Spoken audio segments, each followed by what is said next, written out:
بعض لوگوں کو ایک پریشانی ہوئی حضور صلی اللہ علیہ وسلم کے زمانے میں، تو آپ نے ارشاد فرمایا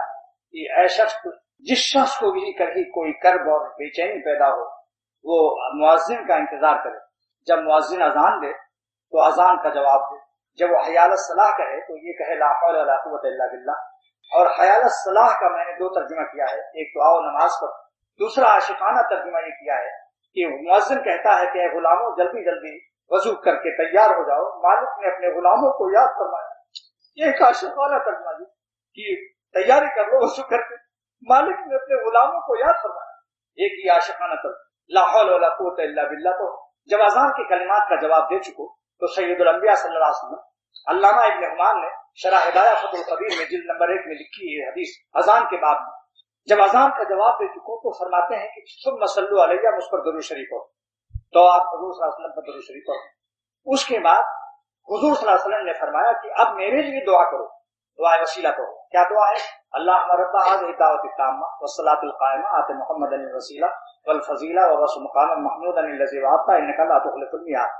یہ دعا پڑھنے کے بعد سید الانبیاء صلی اللہ علیہ وسلم وعدہ فرماتے ہیں کہ میری شفاعت ایسے شخص کو واجب ہو جائے گی۔ ملا علی قاری محدث عظیم اس کی شرح میں فرماتے ہیں جب شفاعت واجب ہو جائے گی تو ایمان ہی پر موت ایسے شخص کو آئے گی، کیونکہ شفاعت کسی کافر کو نہیں ملے گی۔ اب اس کے بعد حضور فرماتے ہیں صلی اللہ علیہ وسلم جب تم نے میرے لیے بھی دعا کر دی تو اب تم اپنی حاجت پیش کرو، ثم سل حاجتہ، پھر اپنی حاجت پیش کرو، انشاءاللہ یہ قبولیت کی گھڑی۔ فتحت ابواب السماء، حدیث میں ہے کہ آسمان کے سب دروازے رحمت کے کھل جاتے ہیں، یہ قبولیت کی گھڑی ہے۔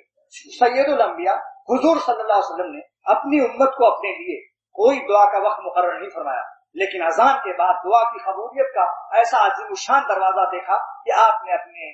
صلی اللہ علیہ وسلم نے اپنی امت کو اپنے لیے دعا کا اذان کے بعد کی وقت مقرر فرمایا۔ اس لیے دوستو ایک دعا منقول بھی ہے،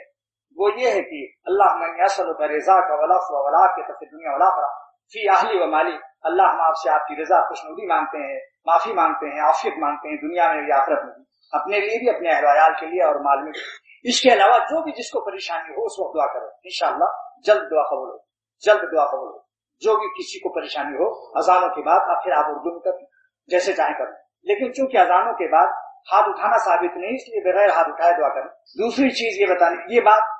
اس بات کے بعد مجھ سے حضرت ڈاکٹر عبدالحی صاحب دامت برکاتہم حقیق الامت تھانوی کے خلیفہ بڑے اکابر بزرگوں میں سے ہیں، فرمایا مجھ سے کہ اذان کے بعد اہتمام سے دعا کی عادت ڈالو، کیونکہ اس وقت دعا بہت قبول ہوتی ہے۔ لیکن اب میں نے حدیث بھی دیکھ لی اس بزرگوں کے ارشادات سے، حدیث کی روشنی میں فتح القدیر کے اندر یہ حدیث موجود ہے جو میں نے آپ کو سنائی۔